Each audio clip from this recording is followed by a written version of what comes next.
Hey, everybody. I decided to pull back the curtain today and let you in on some secrets from my TEDx talk in 2020. As I've been analyzing others, I realized I probably, for full authenticity, to turn the lens on myself. I have coached over 40 other TEDx speakers, and it's always easier to coach somebody else than it is to coach yourself. And there was just a lot going on that day that was thrown at us. And so I'm going to let you in a little bit on that behind the scenes as well.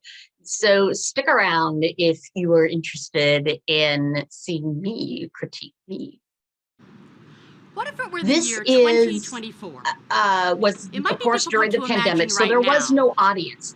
And I think we hadn't quite figured out the best way to coach the speakers. So basically, we were looking into a camera lens the entire time because there was no audience. So we weren't taking it out to an audience.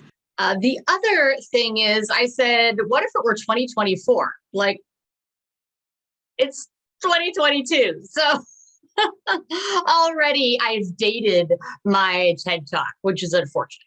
The content, the actual digital body language content is really good. And I think that's why TEDx ended up renaming this. It wasn't originally called Digital Body Language Conquering Online Meetings. That happened later. When TED Global took it over, I think it's the name of it changed to kind of take it out of pandemic mode, which is really smart.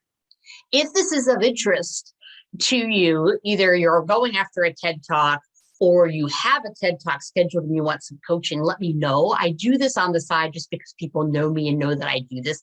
Or if you are about to give a big presentation or something, coaching is definitely what I love to do, this presentation coaching. Okay, let's watch a little bit more and see what happens. We quickly taught every generation, from our preschoolers to our great-grandparents, to connect virtually. It's been clunky, sure, but what would we have done without Zoom humor in the early days? All right, here's another place where I feel like I was wrong in my presentation style. Since we had no clue as to which camera would be showing our talk at any one time because they're edited afterwards, I planted my feet and I stood there the whole time and I didn't take a step and I didn't do anything. And that, I think, was a mistake. The ease of talking, because you technically have that dot to move on. That's the only space you're allowed to move in. You're not allowed to go off of your dot if you're doing a TEDx talk. And I feel like there were transitions where I had the impulse to take a step and I had to, or felt like I needed to stifle that impulse. And again, if there had been an audience there and you could talk to the audience and it was like a normal TEDx event where you're on a stage and there's lighting and you are reacting and you're in conversation with your audience, it would have been a little bit easier for me and it would have looked better. Our shoulders, chest, and head are the main communicators of collaboration and relationship. Now, during this, I am trying really, really hard to keep it together because of all the noise that's going on. And you also notice that once I start allowing myself to move and actually sharing the body language piece, now, I never thought then I become more like myself because that's my jam. Sharing with people about body language, obviously that's where I shine. So I wish I put more of the body language stuff maybe up front, which might have gotten me a little bit more relaxed, and then perhaps brought in the what do we like or not like about Zoom. So there you have it. Here's the takeaways. Put your genius, some of that genius stuff that you do if you're giving a presentation, make sure that some of that is right up front.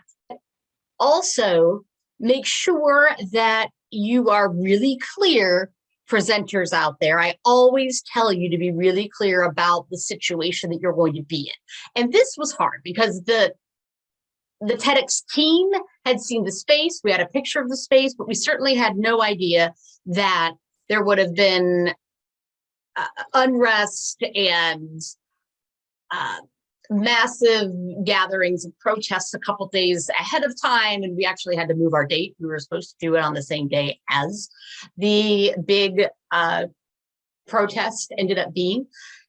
So there was a lot of stuff that we had no idea and couldn't foresee. And try not to date things quite so much. That 2024, wow, that's going to get here in no time. But I hope you enjoyed learning from me. And again, if you have presentations coming up or videos that you're going to be recording, because this TED Talk now lives forever on both TED Global and this TEDx Wrigleyville site. Therefore, you want it to be the best that it can be, which means you really should work with a coach.